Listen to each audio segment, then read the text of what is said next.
Picture the York of today, a historic gem of over 200,000 residents, where the medieval York Minster's Gothic towers soar 72 meters above cobbled streets, lined with timber-framed shops, tea rooms, and the shambles overhanging buildings. Tourists wander the city walls, riverboats cruise the Ouse, and the air carries scents of chocolate from factories. Now, peel back the layers, travel to the year 1000 AD. That same Ouse banks a crowded Viking town called Jorvik, a maze of narrow, muddy lanes choked with timber houses, workshops, and animal pens. No grand minster dominates. Instead, simple wooden churches punctuate the skyline, and the air reeks of tanneries, fish markets, and human waste, earning its smelly streets reputation. Home to perhaps 10,000 to 15,000 souls under Anglo-Scandinavian rule, Jorvik thrives as a trade hub in the Danelaw, blending Viking vigor with English traditions amid threats from rivals. This is not the picturesque heritage site, but a gritty, bustling settlement where survival and commerce intertwine. How did this Viking outpost rise from Roman ruins? What endured in its pungent paths? Let's reconstruct Jorvik, feature by feature, and covering a city forged in cultural fusion. As modern York's radial roads and railway lines dissolve into a reconstructed Viking map,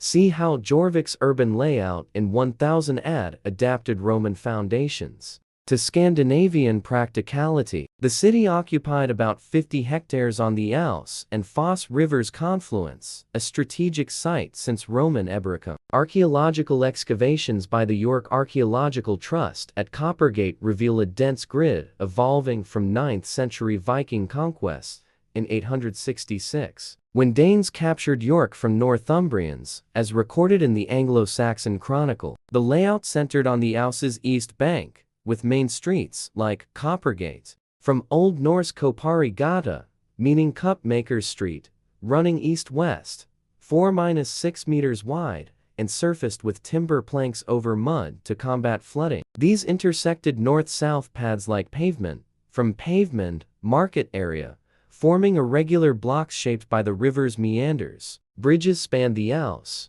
a wooden structure near modern Ouse Bridge, vital for trade, as dendrochronology dates timbers to the 10th century. The foss was dammed for mills and defense, creating a moat-like barrier. No comprehensive walls enclosed Jorvik until later. Instead, earthen ramparts from Roman times were maintained on the southeast, with Viking additions of timber palisades, per soil profiles at Aldwork. Planning was communal, overseen by the Thing, Assembly, under Danish law, prioritizing commerce. Markets clustered at Pavement and Coppergate, workshops along back lanes, suburbs extended to Layerthorpe for farming, with cemeteries like Steety Andrews Fishergate outside the core. Rivers dictated expansion. The Ouse facilitated navigation to the Humber and North Sea, but floods, documented in the Chronicle for 962 AD, necessitated raised walkways. Unlike today's preserved medieval circuit, this layout was fluid, with no zoning residences adjoined industries. Excavations at Hungate confirm organic growth.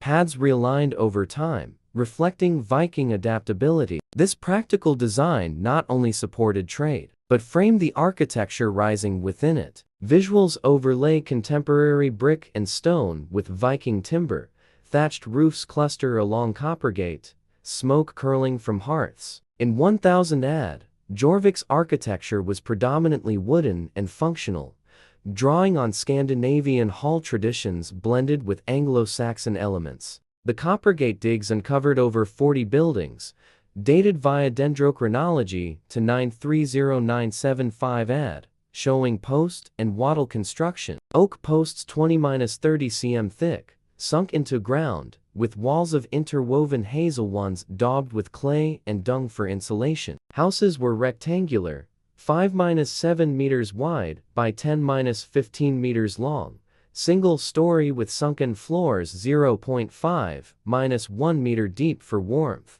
Roofs were thatched with rye straw or reeds from the Ouse marshes, pitched steeply against rain. Internal divisions separated living from work areas. Hearts of clay-lined pits provided heat, with smoke escaping through gable vents. No chimneys existed, contributing to indoor soot. Churches represented stone exceptions. St. Mary Bishophill June rebuilt in the 10th century on Roman foundations, used reused ashlar blocks with timber names. Minster precursors, like the 7th century wooden church, incorporated Scandinavian motifs in carvings. Workshops for crafts like comb making used similar timber frames, with leather awnings. Materials sourced locally: oak from Yorkshire forests, clay from riverbanks, imported amber from the Baltic for decoration. Sanitation: cesspits 2–3 meters deep, lined with wicker, overflowed into streets. Hence, the smelly reputation from organic remains, preserving fecal matter and parasites. This architecture differed from modern York's preserved stone. It was ephemeral, rebuilt every 20–30 years due to rot, as stratigraphic layers show. Yet, it suited a trading town,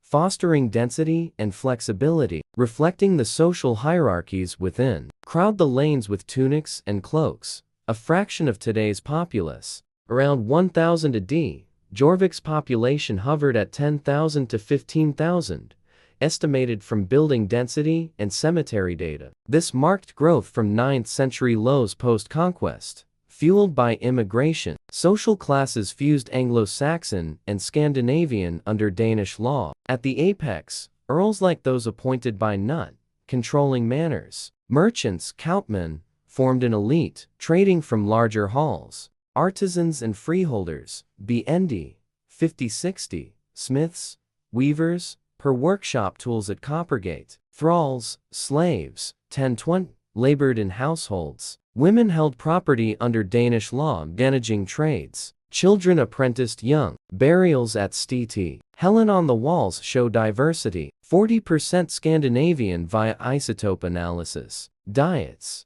oats, beef, fish per faunal remains. Class dictated attire: elites in dyed wool, commoners in undyed linen. Unlike modern York's middle class, hierarchy was legal ethnic, with thin courts resolving disputes, shaping occupations. Paths alive: vendors hawk fish, craftsmen hammer. Daily life in 1000 AD was industrious. Dawn: families rose in dim halls, breakfasting on barley bread. Occupations: leatherworkers tanned hides in vats. Smelly from urine: comb makers carved antler. Fishermen netted Ouse salmon. Farmers tended extramural plots. Women brewed ale, wove. Men traded at markets. Meals: pottage with pork, evenings by rushlights. Entertainment: dice games, storytelling. Hazards: diseases from waste parasites and coprolites. Fires: life expectancy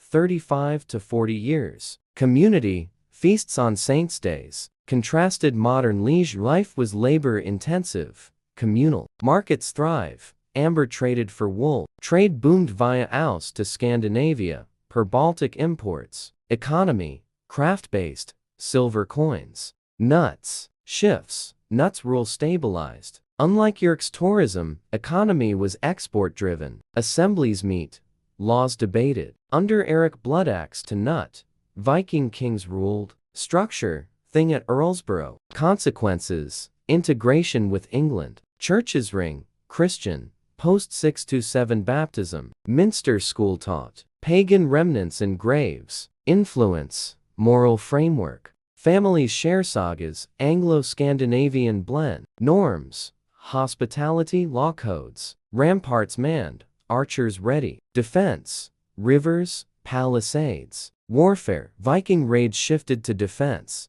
Visuals blend, Jorvik underlies York. In 1000 AD, Smelly Jorvik differed from tidy. Today, Norman conquest reoriented. Industrial revolution expanded. Developments: Minster, 1080, walls, stone. Perspective: fusion built endurance. Valuing archaeology's insights.